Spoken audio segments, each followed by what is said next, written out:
Start. Regarding in para 4, I am to clarify that the analogy of criminal cases is not applicable to departmental inquiries. Stop. The structure of the criminal law rests on the right of every citizen to enjoy individual liberty, and it follows from this that is the event of a case not being proved, the accused must be immediately set at liberty. Stop.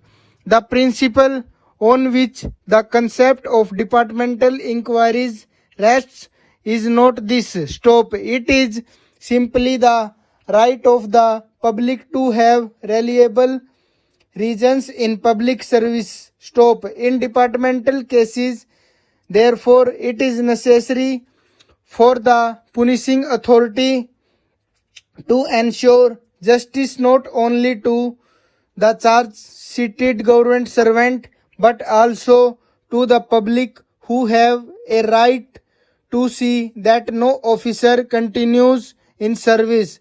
In respect of those reliability, there is serious doubt. Stop.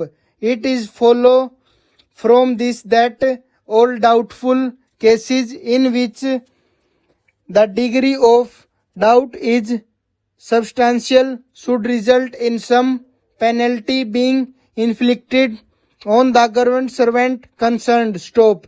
The assumption that has prevailed that the only option with government or other punishing authorities in all doubtful cases is stop.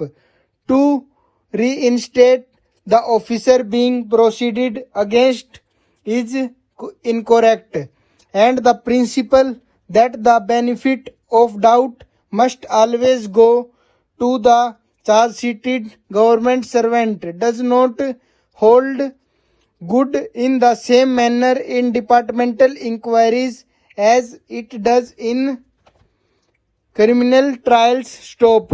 Government desires that in future there should be no misunderstanding on this point. Stop. Over.